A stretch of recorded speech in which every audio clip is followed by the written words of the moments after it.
আলহামদুলিল্লাহি রাব্বিল আলামিন ওয়াসসালাতু ওয়াসসালামু আলা সাইয়্যিদিল আমবিয়াই ওয়াল মুরসালিন আম্মা বা'দ ফাআউযু বিল্লাহি মিনাশ শাইতানির রাজিম বিসমিল্লাহির রহমানির রহিম আসসালাতু ওয়াসসালামু আলাইকা ইয়া রাসূলুল্লাহ ওয়া আলা আলিকা ওয়া আসহাবিকা ইয়া হাবিবাল্লাহ আসসালাতু ওয়াসসালামু আলাইকা ইয়া নবিয়াল্লাহ ওয়াইলা আলিকা ওয়া আসহাবিকা ইয়া নূর আল্লাহ। প্রিয় ইসলামী ভাইরা এবং মাদানী চ্যানেল বাংলার দর্শকবৃন্দ, আবার উপস্থিত হলাম মাদানী চ্যানেল বাংলার ধারাবাহিক অনুষ্ঠান পবিত্র স্মৃতিচিহ্ন নিয়ে। যে যেখান থেকে আমাদের এই অনুষ্ঠান দেখছেন, কাছে কিংবা দূরে, দেশে কিংবা প্রবাসে, সবাইকে জানাই আন্তরিক মোবারকবাদ ও অভিনন্দন। আল্লাহ পাকের সর্বশেষ নবী রাসূলে হাশেমি সাল্লাল্লাহু আলাইহি ওয়াসাল্লামের উপর দুরূদ শরীফ পাঠ করার অসংখ্য অগণিত ফজিলত এবং বরকত রয়েছে। জি হ্যাঁ, আমিরুল মুমিনিন হযরত উমর বিন খাত্তাব রাদিয়াল্লাহু তাআলা আনহু বলেন, ইন্নাদ দুআআ মাওকুফুন বাইনাস সামাই ওয়াল আরদি লা ইয়াসআদু মিনহু শাইউন হাত্তা ইউসাল্লিয়া আলা নবিকা সাল্লাল্লাহু আলাইহি ওয়াসাল্লাম।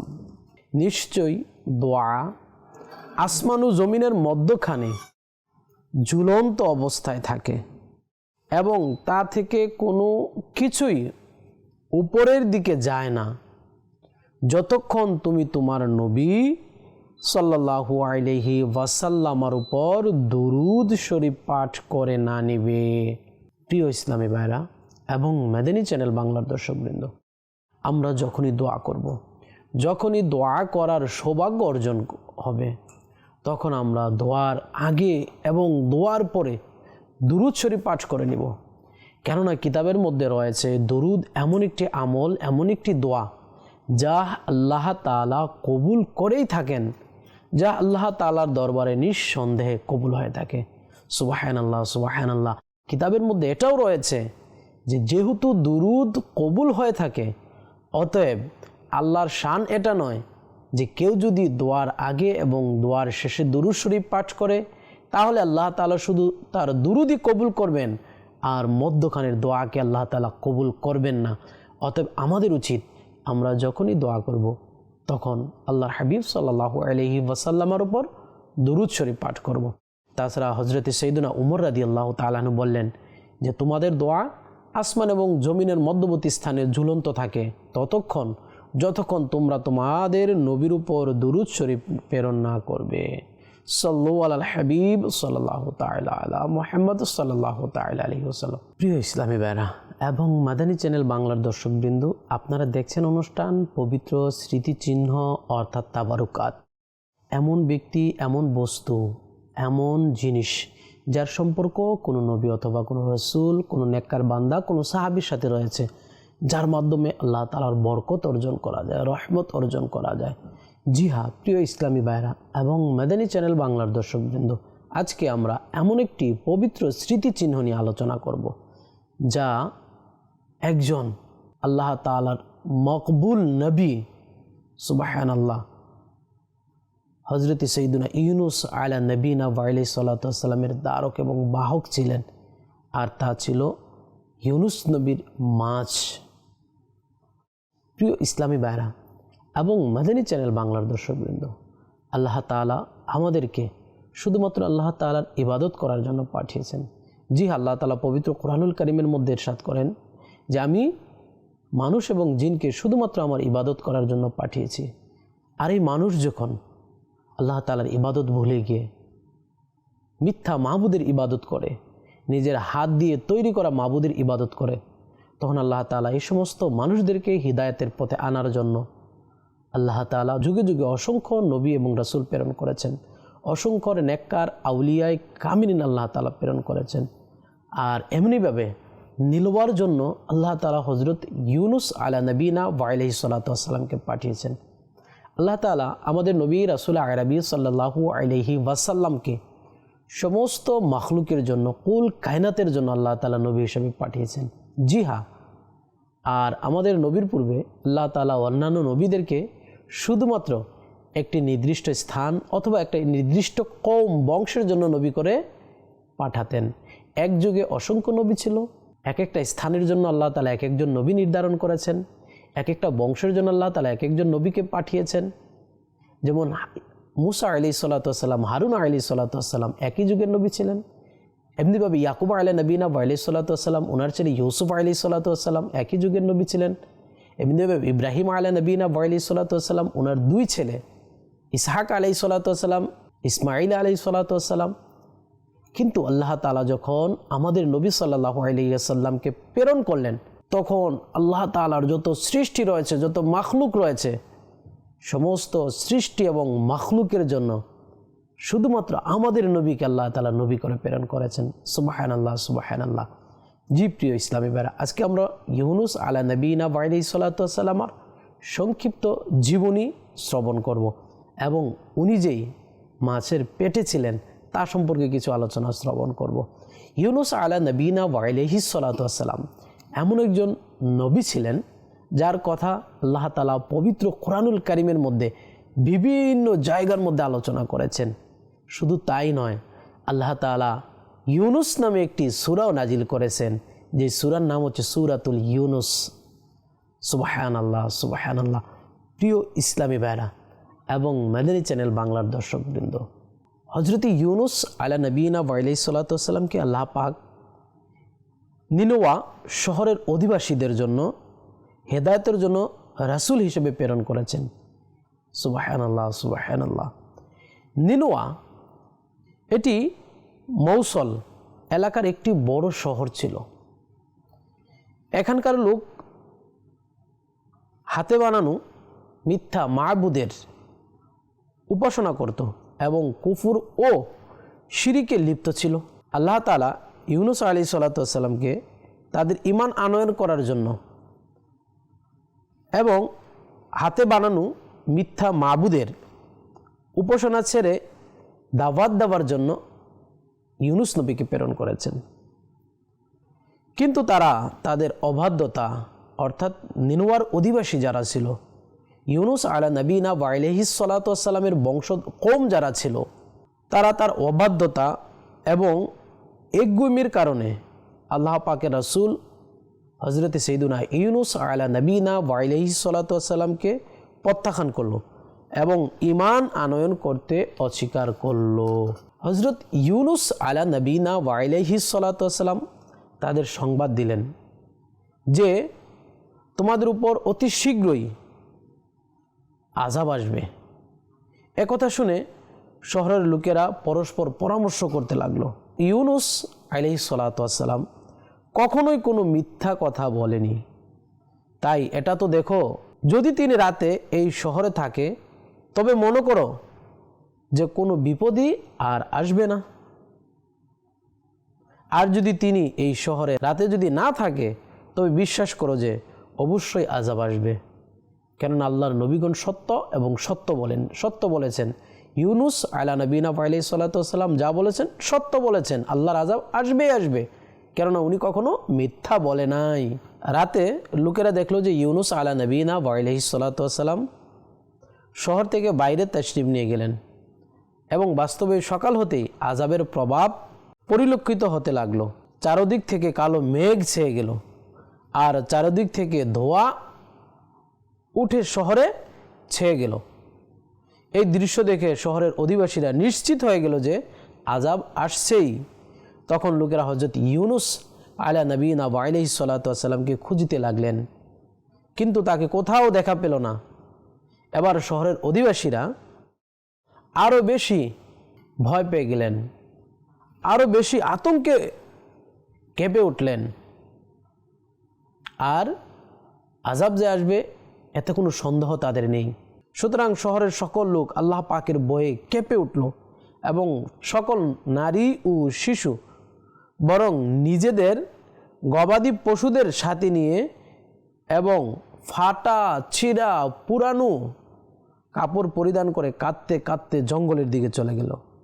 আর কেঁদে কেঁদে সত্য অন্তরে হযরত ইউনুস আলাইহিসসালাতু ওয়াসসালামের প্রতি ঈমান আনয়নের কথা ঘোষণা করতে লাগলো। স্বামী স্ত্রী থেকে এবং মা সন্তানদের থেকে পৃথক হয়ে সবাই ক্ষমা প্রার্থনায় লিপ্ত হয়ে গেল এবং আল্লাহ পাকের দরবারে কান্না শুরু করে দিল। যে মজলুমরা পরস্পর মিলিত হয়েছে তারা একে অপরের কাছ থেকে ক্ষমা চেয়ে নিল। মূলত সত্য অন্তরে তওবা করে আল্লাহ পাকের নিকট এই ওয়াদা করে নিল যে হযরত ইউনুস আলা নবীনা আলাইহিস সালাতু ওয়াস সালাম যা কিছু আল্লাহ পাকের পক্ষ থেকে নিয়ে এসেছেন, আল্লাহ পাকের বার্তা নিয়ে এসেছেন, আমরা এর উপর সত্য অন্তরে ঈমান আনয়ন করলাম। আল্লাহ পাকের শহরবাসীর এই অসহায়ত্ব ও একনিষ্ঠ কান্নাকাটির প্রতি দয়া হলো আর আযাব উঠিয়ে নিল। হঠাৎ দোয়া ও আযাবের মেঘ চলে গেল আর সকল লোকেরা আবারও শহরে ফিরে প্রশান্তিতে জীবন অতিবাহিত করতে লাগলো। এই ঘটনাটির আলোচনা করতে গিয়ে আল্লাহ পাক কোরআনুল কারীমের মধ্যে এভাবে ইরশাদ করেছেন, তরজমায়ে কানজুল ঈমান, এমন কোনো জনপদ নেই যারা আমার আযাব দেখে ঈমান এনেছে অতঃপর সেই ঈমান তাদের কাছে এসেছে, কিন্তু একমাত্র ইউনুসের সম্প্রদায় যখন তারা ঈমান আনলো তখন আমি তাদের থেকে লাঞ্ছনার শাস্তি পার্থিব জীবনে অপসারিত করে দিয়েছি এবং একটা নির্ধারিত সময় পর্যন্ত তাদেরকে ভোগ করতে দিয়েছি। সুবহানাল্লাহ। প্রিয় ইসলামী ভাইরা, আল্লাহ তাআলা কত সুন্দর বললেন যে এমন কোনো জনপদ নেই যারা আল্লাহ তাআলার আযাব দেখেছে এবং ঈমান এনেছেন আর ওই ঈমান তাদের কাজে লেগেছে। একমাত্র ইউনুস আলা নবীনা আলাইহিস সালাতু ওয়াস সালামের বংশধর যারা আল্লাহ তাআলার আযাব দেখার পরে আল্লাহ তাআলার প্রতি ঈমান এনেছেন, ইউনুস নবীর প্রতি ঈমান এনেছেন, আর আল্লাহ তাআলা তাদের ঈমানকে কবুল করেছেন, অর্থাৎ তাদের থেকে আযাবকে উঠিয়ে নিয়েছেন। তাছাড়া যত বংশ, যত কওম, যত গোত্র রয়েছে যারাই আল্লাহ তাআলার আযাব দেখে ঈমান এনেছেন, কারো ঈমান আল্লাহ তাআলা কবুল করেনি, কারো ঈমান কাজে আসেনি। উদ্দেশ্য হলো যখন কোনো গোত্রের উপর আযাব এসে যায় তখন আযাব আসার পর ঈমান আনয়ন করা উপকারী হয় না। আযাবকে দেখে যদি কেউ ঈমান আনে তাহলে তার ঈমান গ্রহণযোগ্য হবে না। কিন্তু হযরত ইউনুস আলাইহিস সালাতু ওয়াস সালামের সম্প্রদায়ের উপর আযাব এসে যাওয়ার পরেও যখন তারা ঈমান আনলো তখন তাদের থেকে আল্লাহ তাআলা আযাব উঠিয়ে নিয়েছেন। সুবহানাল্লাহ। এটা ইউনুস আলা নবীনা আলাইহিস সালাতু ওয়াস সালামের বংশের প্রতি আল্লাহ তাআলার বিশেষ একটা দয়া ছিল, আল্লাহ তাআলার অশেষ অনুগ্রহ এটা যে তারা আল্লাহ তাআলার আযাবকে দেখার পরে ঈমান এনেছেন আর আল্লাহ ওই ঈমানকে কবুল করেছেন। সুবহানাল্লাহ। তাবরানী শরীফের বর্ণনায় রয়েছে, নিনওয়া শহরের উপর যখন আযাবের প্রভাব প্রকাশ পেতে লাগলো এবং ইউনুস আলা নবীনা আলাইহিস সালাতু ওয়াস সালামকে খোঁজাখুঁজির পরও লোকেরা যখন পেল না তখন শহরবাসীরা ঘাবড়ে গিয়ে নিজেদের একজন আলিমের নিকট গেল, যিনি ইমানদার ও যুগের শেখ ছিলেন, আলেম ছিলেন, এবং তার নিকট ফরিয়াদ করতে লাগলো। তখন তিনি আদেশ দিলেন যে তোমরা এই ওজিফাটি পড়তে থাকো। ওজিফাটি কি? ইয়া হাইয়ু হিনা লা হাইয়া ওয়ালা হাইয়ু ইহিল মাউতা ওয়ালা হাইয়ু লা ইলাহা ইল্লা আনতা। আলিম সাহেব এই ওজিফাটি পড়তে বললেন, এই দোয়াটি তাদেরকে শিখিয়ে দিলেন।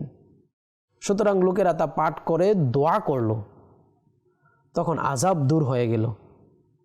কিন্তু প্রসিদ্ধ মুহাদ্দিস ও কারামত সম্পন্ন ওলি হযরত ফুজাইল বিন আয়াজ রহমতুল্লাহি তাআলা আলাইহি এর বাণী হচ্ছে যে নিনওয়া শহরের আযাব যেই দোয়ার বরকতে দূর হয়েছিল তা এই দোয়া না, অন্য একটি দোয়া ছিল। অর্থাৎ দোয়া নিয়ে ইখতিলাফ রয়েছেন। কেউ কেউ বলতেছে যে দোয়াটা হচ্ছে ইয়া হাইয়ু হিনা লা হাইয়া ওয়া ইয়া হাইয়ু ইউহিল মাউতা ওয়ালা হাইয়ু লা ইলাহা ইল্লা আনতা।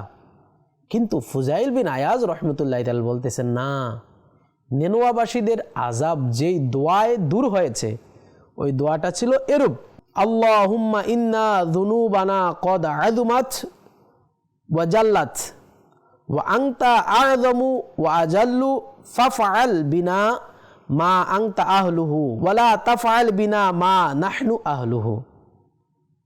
ফুজাইল বিন আয়াজ রহমতুল্লাহি তাআলা আলাইহি যে দোয়াটা শিখিয়েছিলেন এই দোয়াটা হচ্ছে এই দোয়া, আল্লাহুম্মা ইন্না যুনুবানা কদ আযুমাত ওয়া জাল্লাত ওয়া আনতা আযমু ওয়া আজাল্লু ফাফআল বিনা মা আনতা আহলুহু ওয়ালা তাফআল বিনা মা নাহনু আহলুহু। তবে আযাব দূর হয়ে যাওয়ার পর হযরত ইউনুস আলা নবীনা ওয়া আলাইহিস সালাতু ওয়াস সালাম শহরের নিকট এলেন। তখন তিনি শহরের আযাবের কোনো প্রভাব দেখলেন না। লোকেরা আরজ করলো, আপনি আপনার সম্প্রদায়ের নিকট তাশরিফ নিয়ে যান। তখন তিনি বললেন, কিভাবে আমার সম্প্রদায়ের নিকট আমি যাব? আমি তাদেরকে আযাবের সংবাদ দিয়ে শহর থেকে বের হয়ে গিয়েছিলাম, কিন্তু আযাব তো এখনো এলো না। এখন তো তারা আমাকে মিথ্যুক মনে করে হত্যা করে দিবে। তিনি একথা বলে অসন্তুষ্ট হয়ে শহর থেকে ফিরে এলেন আর একটি নৌকায় আরোহণ করলেন। এই নৌকাটি যখন নদীর মাঝামাঝি পৌঁছল তখন স্থির হয়ে গেল, নৌকা চলা বন্ধ হয়ে গেল, থেমে গেল। সেখানকার মানুষ এই বিশ্বাস ছিল যে সেই নৌকায় হয়তোবা একটি পালাতক গোলাম রয়েছে, আর পালাতক গোলাম যদি নৌকায় ওঠে তাহলে নৌকাটি মাঝামাঝি সমুদ্রের মধ্যে গিয়ে স্থির হয়ে যায়। সুতরাং নৌকার মাঝি যখন লটারি করলো যেখানে পালাতক গোলাম কে এটা চিহ্নিত করার জন্য, তখন আল্লাহ তাআলার কুদরতে ইউনুস আলা নবীনা ওয়া আলাইহিস সালাতু ওয়াস সালাম নাম লটারির মধ্যে চলে আসলো। তখন নৌকার মাঝি তাকে সমুদ্রে ফেলে দিলেন, নৌকা থেকে ফেলে দিলেন, নামিয়ে দিলেন এবং নৌকা নিয়ে চলে গেলেন। আর তখনই একটা মাছ আসলো এবং ইউনুস আলা নবীনা ওয়া আলাইহিস সালাতু ওয়াস সালামকে গিলে ফেলল এবং মাছের পেটে যেখানে একেবারেই অন্ধকার ছিল, আল্লাহু আকবার, সেখানে তিনি বন্দী হয়ে গেলেন। প্রিয় ইসলামী ভাইরা, দেখুন তিনটা অন্ধকার, একটা তো হচ্ছে রাতের অন্ধকার, আরেকটা হচ্ছে পানির নিচে এমনিতেই অন্ধকার, এর মধ্যে আবার মাছের পেটে হচ্ছে আরেক অন্ধকার, অন্ধকারের উপর অন্ধকার, তারপরে আবার অন্ধকার। আর ইউনুস আলা নবীনা ওয়া আলাইহিস সালাতু ওয়াস সালাম মাছের পেটে অন্ধকারে বন্দী হয়ে গেলেন। কিন্তু এমত অবস্থায় তিনি এই আয়াতে কারিমাটি, কোরআনের এই আয়াতটি বারবার তেলাওয়াত করতে লাগলেন, পড়তে লাগলেন। মানে এই দোয়াটি ইউনুস নবী বারবার পড়তে লাগলেন, যা পরবর্তীতে আল্লাহ তাআলা পবিত্র কোরআনুল কারীমের আয়াত হিসাবে নাজিল করেছেন। আসুন আমরা শুনে নিই সেই দোয়াটি কি। লা ইলাহা ইল্লা আনতা সুবহানাকা ইন্নী কুনতু মিনাজ জালিমিন। ওজিফা হিসাবে পাঠ করা শুরু করে দিলেন ইউনুস আলা নবীনা ওয়া আলাইহিস সালাতু ওয়াস সালাম। কোথায়? মাছের পেটে। তখন এর বরকতে আল্লাহ পাক তাকে এই অন্ধকারে কুটিরি থেকে মুক্তি দান করলেন এবং মাছটি তীরে এসে তাকে বমি করে দিল, অর্থাৎ ইউনুস নবীকে আবার উগলে দিলেন, বের করে দিলেন। তখন তিনি খুবই দুর্বল ছিলেন। আল্লাহু আকবার, আল্লাহ পাকের শান যে সেই স্থানে একটি লাউয়ের গাছ জন্ম নিল এবং তিনি এর ছায়ায় আরাম করতে থাকেন।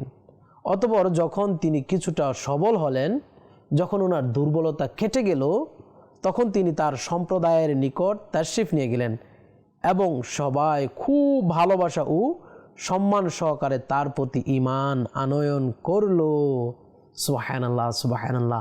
প্রিয় ইসলামী ভাইরা এবং মাদানী চ্যানেল বাংলার দর্শকবৃন্দ, এই সুন্দর ঘটনাকে আল্লাহ তাআলা পবিত্র কোরআনুল কারীমের সূরা ইউনুসের মধ্যে এভাবে ইরশাদ করেছেন, তরজমায়ে কানজুল ঈমান। আর নিশ্চয় ইউনুস পয়গাম্বরদের অন্যতম ছিলেন। সুবহানাল্লাহ, ইউনুস নবী পয়গাম্বর, নবীর রাসূলদের অন্যতম ছিলেন। যখন বুঝাই নৌকা যানের দিকে বের হয়ে পড়েছিল, যখন তিনি নৌকার দিকে যাচ্ছিলেন, যে গ্রাম থেকে ওনার শহর থেকে উনি ফিরে যাচ্ছিলেন, অন্যদিকে চলে যাবেন, এই হিসেবে যখন উনি নৌকার মধ্যে উঠেছিলেন, নৌযানের দিকে বের হয়ে পড়েছিল, অতঃপর লটারিতে যোগদান করলো। সুতরাং সে নিক্ষিপ্তদের অন্তর্ভুক্ত হলো। অতঃপর তাকে মৎস্য গিলে ফেলল এবং সে নিজেকে নিজের তিরস্কার করতে লাগলো। তবে যদি সে আল্লাহর পবিত্রতা ও মহিমা ঘোষণাকারী না হতো, তবে অবশ্যই সেটার পেটে অবস্থান করত ওই দিন পর্যন্ত যেদিন লোকদেরকে উঠানো হবে। অতঃপর আমি তাকে তৃণহীন অন্তরে নিক্ষেপ করলাম এবং সে ছিল অসুস্থ, এবং আমি তার উপর লাউ গাছ উদ্গত করেছি এবং আমি তাকে লক্ষ মানুষের প্রতি প্রেরণ করেছি, বরং আরও অধিক। অতঃপর তারা ঈমান এনেছিল। অতঃপর আমি তাদেরকে একটা সময় পর্যন্ত ভোগ করতে দিলাম। সুবহানাল্লাহ, সুবহানাল্লাহ। প্রিয় ইসলামী ভাইরা এবং মাদানী চ্যানেল বাংলার দর্শকবৃন্দ, আপনারা শুনলেন ইউনুস আলা নবীনা ওয়া আলাইহিস সালাতু ওয়াস সালাম যখন মাছের পেটে ছিলেন, তখন উনি আল্লাহ তাআলার দরবারে বারবার দোয়া প্রার্থনা করতে লাগলেন, লা ইলাহা ইল্লা আনতা সুবহানাকা ইন্নী কুনতু মিনাজ জালিমিন। প্রিয় ইসলামী ভাইরা, আপনারা জানেন কিতাবের মধ্যে রয়েছে, এখনও যদি কোনো বালা মুসিবত বিপদ আপদ আসে, তাহলে ইউনুস নবীর এই দোয়া যদি কেউ পাঠ করে, আল্লাহ তাআলা এই দোয়ার ফজিলতের কারণে, আল্লাহ তাআলা এই দোয়ার বরকতের কারণে ওই বালা মুসিবতকে দূর করে দেন। সুবহানাল্লাহ। আপনারা এটাও জানতে পারলেন ইউনুস নবী আলা নবীনা ওয়া আলাইহিস সালাতু ওয়াস সালাম যখন উনি মাছের পেট থেকে বের হলেন, সাথে সাথে আল্লাহ তাআলার কুদরতে একটি লাউ গাছ হলো, সেখানে লাউ ধরলো এবং ইউনুস নবী সেই লাউকে ভক্ষণ করেছেন, খেয়েছেন। সুবহানাল্লাহ। লাউয়ের ফজিলতের কথা কি বলবো প্রিয় ইসলামী ভাইরা। লাউ এমন একটা সবজি, যে সবজিকে আমাদের নবী সাল্লাল্লাহু আলাইহি ওয়াসাল্লামও পছন্দ করতেন। জি হ্যাঁ, আমাদের নবী সাল্লাল্লাহু আলাইহি ওয়াসাল্লামের পছন্দনীয় খাবার সমূহের মধ্যে একটি খাবার হচ্ছে খুদু শরীফ, অর্থাৎ লাউ। আল্লাহর হাবিব সাল্লাল্লাহু আলাইহি ওয়াসাল্লাম যখন খেতে বসতেন, তখন লাউয়ের টুকরাগুলো প্লেটের চতুর্পাশ থেকে করে করে করে করে আল্লাহর হাবিব খেতেন, ভক্ষণ করতেন। সুবহানাল্লাহ, সুবহানাল্লাহ। প্রিয় ইসলামী ভাইরা এবং মাদানী চ্যানেল দর্শকবৃন্দ, লাউ এমন একটা সবজি, যেই সবজির মধ্যে ক্ষতির কোনো দিক নেই।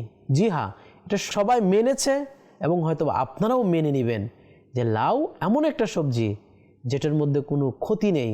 সুবহানাল্লাহ, সুবহানাল্লাহ। তার কারণ হচ্ছে ইউনুস নবী ভক্ষণ করেছেন, খেয়েছেন। আমার আকা উভয় জাহানের দাতা হুজুর সাল্লাল্লাহু আলাইহি ওয়াসাল্লামও লাউকে খুব পছন্দ করতেন। সুবহানাল্লাহ। প্রিয় ইসলামের, আপনারা এটাও জানলেন যে ইউনুস নবী মাছের পেটের মধ্যে যদি দোয়া না করতেন, তাহলে আল্লাহ তাআলা বললেন যে তাকে আমি মাছের পেটে ওই দিন পর্যন্ত রেখে দিতাম, যেই দিন সবাইকে কি করতাম, উঠাতাম কিয়ামত পর্যন্ত। আল্লাহু আকবার। প্রিয় ইসলামী ভাইরা এবং মাদানী চ্যানেল বাংলার দর্শকবৃন্দ, আসুন এই ঘটনা থেকে, এই কোরআনের ঘটনা থেকে এবং পবিত্র স্মৃতিচিহ্ন থেকে, যেহেতু এটা ইউনুস আলা নবীনা ওয়া আলাইহিস সালাতু ওয়াস সালামের পবিত্র স্মৃতির সাথে এটা রয়েছে, ইউনুস আলা নবীনা ওয়া আলাইহিস সালাতু ওয়াস সালামের সাথে এই ঘটনাটা রয়েছে স্মৃতি হিসেবে, বিজড়িত স্মৃতি। আসুন আমরা এই পবিত্র স্মৃতি থেকে আরও কিছু ঘটনা উপদেশ আমরা গ্রহণ করে নেই। এক নম্বর হচ্ছে, নিনুয়াবাসীদের ঘটনা থেকে এই শিক্ষা অর্জিত হলো যে যখন কোনো সম্প্রদায়ের নিকট কোনো বালা মুসিবত আযাব আসে, তবে সেই বালা মুসিবত থেকে মুক্তির উপায় হচ্ছে লোকদেরকে তওবা করা। যেমন ইউনুস আলা নবীনা ওয়া আলাইহিস সালাতু ওয়াস সালামের কওমের লোকেরা, বংশের লোকেরা যখনই আযাব দেখলেন, তখন তারা আল্লাহ তাআলার দরবারে সত্য অন্তরে তওবা করেছেন, আল্লাহ তাআলার দরবারে কেঁদে কেঁদে তওবা করেছেন। আল্লাহু আকবার। তারা তওবা করার সময় নিজেদের অবস্থা এমন করেছেন যে তারা ছিঁড়া ফাড়া পুরাতন কাপড়গুলো পরিধান করে আল্লাহ তাআলার দরবারে তওবা করেছেন। তারা যে অসহায় নিরুপায়, আল্লাহ তাআলার দরবারে সেই বিষয়টা ওনারা উপস্থাপন করেছেন। সাথে সাথে এটাও জানলাম, আল্লাহ তাআলার দরবারে সত্য অন্তরে কেউ যদি কান্নাকাটি করে তওবা করে, আল্লাহ তাআলা ওই তওবাকে কবুল করে ওই বালা মুসিবতকে আল্লাহ তাআলা দূর করে দেয়। হযরত ইউনুস আলা নবীনা ওয়া আলাইহিস সালাতু ওয়াস সালামের মন কাঁপিয়ে দেওয়ার বিপদ ও কষ্ট থেকে এই শিক্ষা অর্জিত হয়েছে, আল্লাহ পাক তার বিশেষ বান্দাদের কোনো না কোনোভাবে পরীক্ষায় অবতীর্ণ করেন। সুবহানাল্লাহ, সুবহানাল্লাহ। জি হ্যাঁ প্রিয় ইসলামী ভাইরা, ইউনুস আলা নবীনা ওয়া আলাইহিস সালাতু ওয়াস সালামের জন্য একটা পরীক্ষা ছিল। আল্লাহ তাআলা ওনাকে পরীক্ষা করেছেন, কিন্তু যখন বান্দা পরীক্ষায় পতিত হয়ে ধৈর্য ও অটলতার আঁচল ছাড়ে না এবং এরূপ বিপদের মুহূর্তেও মহান আল্লাহ তাআলার স্মরণ থেকে উদাসীন হয় না, তবে দয়ালু আল্লাহ আপন বান্দাদের প্রতি অদৃশ্য থেকে মুক্তির এমন বন্দোবস্ত করে দেন যে কেউ তা চিন্তাও করতে পারে না। ভাবুন তো, ইউনুস আলা নবীনা আলাইহিস সালাতু ওয়াস সালামকে যখন নৌকার মাঝি নৌকা থেকে সমুদ্রে ফেলে দিল, তখন তার জীবন ও নিরাপত্তার কোনো উপায় ছিল না, অতঃপর তাকে মাছ গিলে নিল। তখন তার বেঁচে থাকার সহায়ক কে ছিল? এমন অবস্থায় তিনি যখন আয়াতে কারিমাকে ওয়াজিবা পাঠ করতে লাগলেন, তখন আল্লাহ তাআলা তাকে মাছের পেটে জীবিত ও নিরাপত্তা রাখেন এবং মাছের পেট থেকে তাকে একটি মাঠে পৌঁছে দিলেন। অতঃপর তাকে সুস্থ ও নিরাপত্তার সহিত তার সম্প্রদায়ের নিকট পৌঁছে দিলেন। সুবহানাল্লাহ, সুবহানাল্লাহ। আমরা এটাও শুনতে পারলাম যে ইউনুস আলা নবীনা আলাইহিস সালাতু ওয়াস সালামকে আল্লাহ তাআলা লক্ষ এবং এরও অধিক মানুষের জন্য নবী করে, রসুল করে প্রেরণ করেছেন। সুবহানাল্লাহ, সুবহানাল্লাহ। আল্লাহ তাআলা আমাদেরকে আল্লাহর নবীদেরকে ভালোবাসার এবং আল্লাহর নবীগণ যে সত্য তাবলীগ নিয়ে এসেছেন, সত্য দিনকে নিয়ে এসেছেন, সেই দিনকে সত্য অন্তরে পুঙ্খানুপুঙ্খানুভাবে আমাদের অন্তরের মধ্যে ধারণ করার এবং সে অনুযায়ী চলার তৌফিক দান করুক। আল্লাহ তাআলা আমাদেরকে শয়তানের ওয়াসওয়াসা, শয়তানের ধোঁকা এবং ফিতনা ফাসাদ থেকে, শয়তানিমূলক কার্যকলাপ থেকে আল্লাহ তাআলা আমাদেরকে হেফাজত রাখুক। আল্লাহ তাআলার সঠিক এবং সত্য পথ ইসলামের মধ্যে আল্লাহ তাআলা আমাদেরকে ইস্তেকামত দান করুক। আমিন। বিজাহিন নাবিল আমিন সাল্লাল্লাহু আলাল হাবিব সাল্লাল্লাহু তাআলা আলা মুহাম্মদ। প্রিয় ইসলামী ভাইরা, ভালো থাকবেন, সুস্থ থাকবেন। ইনশাআল্লাহ দেখা হবে অন্য কোনো পর্বে, অন্য কোনো বিষয় নিয়ে। সে পর্যন্ত ভালো থাকুন, সুস্থ থাকুন, মাদানী চ্যানেল বাংলার সঙ্গে থাকুন। সাল্লাল্লাহু আলাল হাবিব সাল্লাল্লাহু তাআলা আলা মুহাম্মদ সাল্লাল্লাহু আলাইহি ওয়াসাল্লাম।